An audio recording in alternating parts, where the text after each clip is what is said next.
आमचे शिक्षक आमच्यासाठी प्रत्यक्ष देवतुल्य व्यक्ती आहेत आणि त्यांच्या प्रती आमच्या मनातल्या भावना व्यक्त करायचा, त्यांना धन्यवाद द्यायचा दिवस म्हणजे 5 सप्टेंबर. चिखलाच्या गोळ्याला आकार द्यावा लागतो, सोन्याला सुद्धा भट्टीत तापावं लागतं, दगडापासून जर मूर्ती घडवायची असेल तर त्याला सुद्धा टाकेचे गाव सोसावे लागतात. आणि तसंच जर मनुष्य नावाच्या प्राण्याला सुसंस्कारी माणूस घडवायचा असेल ना, बनवायचा असेल ना, तर त्यासाठी शिक्षण आणि शिक्षक दोन्ही गरजेचे असतात, तेव्हाच सुसंस्कारी माणूस तयार होतो.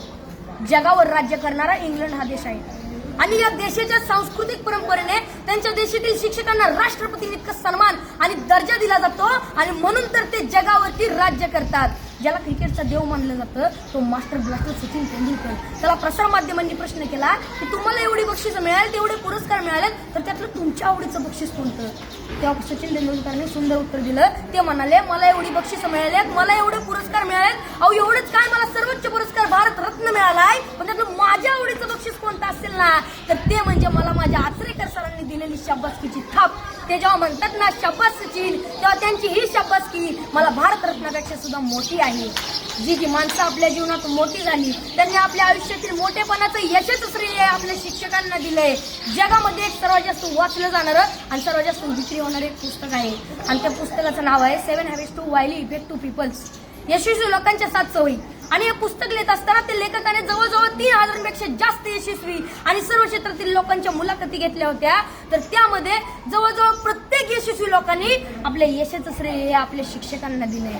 मनाच्या मोठेपणाचं सर्वात मोठं उदाहरण आपल्या शिक्षकांनी आपल्याला केलेल्या सहकार्याबद्दल कृतज्ञता व्यक्त करणे आणि मनाचा सर्वात मोठा खोटरडेपणा आहे की आपल्या शिक्षकांनी आपल्याला दिलेल्या ज्ञानाबद्दल जाण आणि कृतज्ञता नसणे. अशी माणसं फार मोठी होत नाहीत आणि पुढे जाऊन ती तोंडावर पडतात.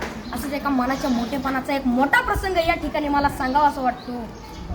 एकदा डॉक्टर बाबासाहेब आंबेडकर इंग्लंडवरून भारतात येत होते. ही बातमी त्यांच्या कार्यकर्त्यांना, त्यांच्या आयोजकांना समजली. त्यांचे कार्यकर्ते बाबासाहेबांच्या विमानाची वाट बघत विमानतळावरती थांबले. बाबासाहेबांचं विमान 2-3 तास लेट होणार होतं, पण तरी सुद्धा त्यांचे कार्यकर्ते त्यांच्या स्वागतासाठी त्यांची विमानतळावर 2-3 तास वाट बघत थांबले आणि 2-3 तासानं बाबासाहेबांचं विमान विमानतळावरती लँड झालं. बाबासाहेब खाली उतरले. बाबासाहेबांचे सर्व कार्यकर्ते बाबासाहेबांच्या दिशेने पळत सुटले. ढोल ताशे वाजू लागले. बाबासाहेबांच्या घोषणाने आकाश दुमदुमून गेलं. बाबासाहेब आप आगे बढ़ो, हम तुम्हारे साथ है, बाबासाहेबांचा विजय असो अशा घोषणा देत होते. कोण बाबासाहेबांच्या पायात पडत होतं तर कोण त्यांना हार घालत होतं. बाबासाहेबांची नजर समोर गेली तर समोर बसलेला एक म्हातारा माणूस मात्र बाबासाहेबांचा हा कौतुक सोहळा अतिशय प्रेमाने पाहत होता.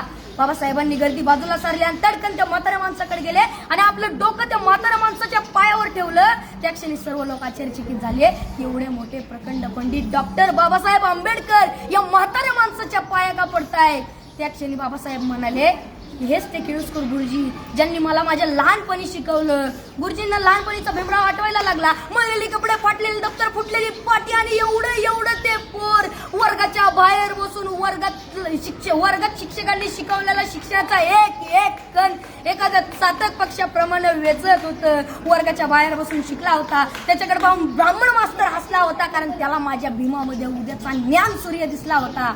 डॉक्टर बाबासाहेब आंबेडकरांना केळुसकर गुरुजींवर प्रचंड प्रेम आणि श्रद्धा होती. मला या ठिकाणी म्हणावं असं वाटतंय, घरट्यातून पिलू उडावे घेऊन दिव्य शक्ती, आकांक्षाचे पंख असतात आणि उंबरठ्यावर भक्ती. तसंच आपण आपल्या आयुष्यात किती जरी मोठं झालं, किती यश संपादन केलं, तरी आपण आपल्या शिक्षकांना आणि आपण आपल्या शाळेला कधी विसरलं नाही पाहिजे. एवढं बोलून मी माझ्या भाषण संपवतो. जय हिंद. Very good.